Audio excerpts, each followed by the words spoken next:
Hi ಎಲ್ರಿಗೂ ನಮಸ್ಕಾರ. Cholesterol ಜಾಸ್ತಿ ಆದರೆ ಹಾರ್ಟ್ ಅಟ್ಯಾಕ್ ರಿಸ್ಕ್ ಡಬಲ್ ಆಗುತ್ತೆ ಅಂತ ಗೊತ್ತಾ? ಕೊಲೆಸ್ಟ್ರಾಲ್ ಅಂದರೆ ನಮ್ಮ ಬಾಡಿಗೆ ಬೇಕಾಗಿರುವಂಥ ಒಂದು ಎಸೆನ್ಷಿಯಲ್ ಫ್ಯಾಟ್. ಇದು ನಮ್ಮ ಸೆಲ್ ಸ್ಟ್ರಕ್ಚರ್, ಹಾರ್ಮೋನ್ ಹಾಗೆ ಡೈಜೆಷನ್ ಇದೆಲ್ಲದೂ ಕೂಡ ತುಂಬ ಇಂಪಾರ್ಟೆಂಟ್. LDL ಇದು ಬ್ಯಾಡ್ ಕೊಲೆಸ್ಟ್ರಾಲ್ ಅಂತ ಹೇಳ್ತಾರೆ. ಇದೇನಾದರೂ ಜಾಸ್ತಿ ಆದರೆ ನಿಮಗೆ ಆರ್ಟರೀಸ್ ಬ್ಲಾಕ್ ಆಗೋ ಚಾನ್ಸಸ್ ಇರುತ್ತೆ. HDL ಅಂದರೆ ಗುಡ್ ಕೊಲೆಸ್ಟ್ರಾಲ್, ಇದು ನಮ್ಮ ಹಾರ್ಟ್ನ ಪ್ರೊಟೆಕ್ಟ್ ಮಾಡುತ್ತೆ. ಹಾಗಾದರೆ ಕೊಲೆಸ್ಟ್ರಾಲ್ ನಮಗೆ ಏನಕ್ಕೆ ಬರುತ್ತೆ?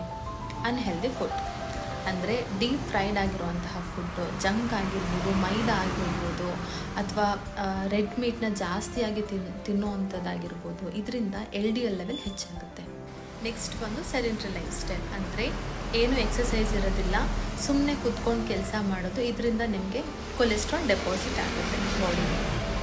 ಜೊತೆಗೆ ಜೆನೆಟಿಕ್ಸ್ ಅಂದರೆ ಫ್ಯಾಮಿಲಿ ಹಿಸ್ಟ್ರಿ ಏನಾದ್ರು ಇತ್ತು ಅಂದರೆ ಅದು ಕೂಡ ಚಾನ್ಸಸ್ ಇರ್ಬೋದು. ಹಾಗೆಯೇ ಸ್ಟ್ರೆಸ್ಸಲ್ಲಿ ನಿಮಗೆ ಕಾರ್ಟಿಸೋಲ್ ಜಾಸ್ತಿ ಆಗುತ್ತೆ, ಹಾಗೆ ಕೊಲೆಸ್ಟ್ರಾಲ್ ಕೂಡ ಜಾಸ್ತಿ ಆಗುತ್ತೆ.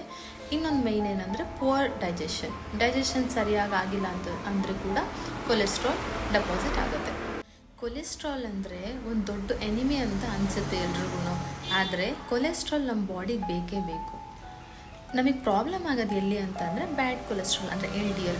ಇದು ಜಾಸ್ತಿ ಆದರೆ ಮಾತ್ರ ಪ್ರಾಬ್ಲಮ್ ಆಗುತ್ತೆ. ಸೊ ಇದನ್ನು ನಾವು ನ್ಯಾಚುರಲ್ ಆಗಿ ಹೇಗೆ ಕಂಟ್ರೋಲ್ ಮಾಡ್ಬೋದು? ಮೊದಲನೇದು ಬೆಳ್ಳುಳ್ಳಿ.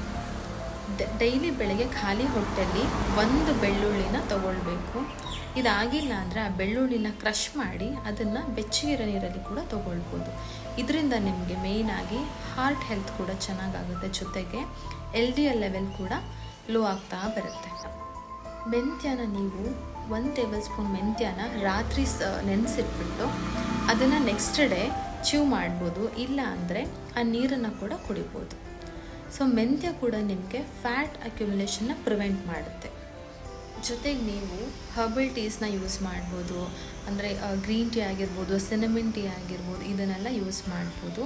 ಹಾಗೆಯೇ ಡೈಲಿ 30 ಮಿನಿಟ್ಸ್ ವಾಕ್ ಮಾಡಲೇಬೇಕು, ಅಥವಾ ಯೋಗ ಯಾವುದಾದ್ರೂ ಒಂದು ಮಾಡಲೇಬೇಕು ನೀವು. ಸ್ಟ್ರೆಸ್ ಮ್ಯಾನೇಜ್ಮೆಂಟ್ ಅಂದರೆ ಮೆಡಿಟೇಷನ್ ಆಗಿರ್ಬೋದು, ಬ್ರೀತಿಂಗ್ ಎಕ್ಸಸೈಸ್ ಆಗಿರ್ಬೋದು, ಇದು ಪ್ರಾಣಾಯಾಮ ಆಗಿರ್ಬೋದು, ಇದನ್ನೆಲ್ಲ ನೀವು ಫಾಲೋ ಮಾಡ್ಕೊಳ್ಳಿ. ಹಾಗೆಯೇ ಅವಾಯ್ಡ್ ಓವರ್ ಈಟಿಂಗ್, ಎಸ್ಪೆಷಲಿ ಎಟ್ ನೈಟ್ ಟೈಮ್. ಅಂದರೆ ರಾತ್ರಿ ಟೈಮ್ ನೀವು ಜಾಸ್ತಿ ಊಟ ಮಾಡೋದು ಅವಶ್ಯಕತೆ ಇಲ್ಲ. ನಿಮ್ಮ ಬಜ್ಜಿ, ಬೋಂಡ ಇದನ್ನೆಲ್ಲ ಕೂಡ ನೀವು ಆಮಂಡ್ ಅಥವಾ ವಾಲ್ನಟ್ ಈ ಥರ ನಟ್ಸಿಂದ ರಿಪ್ಲೇಸ್ ಮಾಡ್ಕೊಳ್ಳಿ. ಸೀಸನಲ್ ಡಿಟಾಕ್ಸ್ ಮಾಡ್ಕೊಳ್ಳಿ. ಅಂದರೆ ವರ್ಷದಲ್ಲಿ 1-2 ಸಲ ಪಂಚಕರ್ಮದ ಯಾವುದಾದ್ರೂ ಥೆರಪೀಸ್ನ ನೀವು ಮಾಡ್ಕೊಳ್ಳಿ. ನಿಮಗೆ ಗೊತ್ತಾ, ರಾಂಗ್ ಬ್ರೇಕ್ಫಾಸ್ಟಿಂದ ಕೂಡ ಕೊಲೆಸ್ಟ್ರಾಲ್ ಜಾಸ್ತಿ ಆಗುವಂಥ ಚಾನ್ಸ್ ಇರುತ್ತೆ. ನಾನು ನೆಕ್ಸ್ಟ್ ವೀಡಿಯೋಲಿ ಕೊಲೆಸ್ಟ್ರಾಲ್ ಲೋ ಆಗುವಂತಹ ಕೆಲವೊಂದು ಬ್ರೇಕ್ಫಾಸ್ಟ್ ರೆಸಿಪಿನ ಹೇಳ್ಕೊಡ್ತೀನಿ.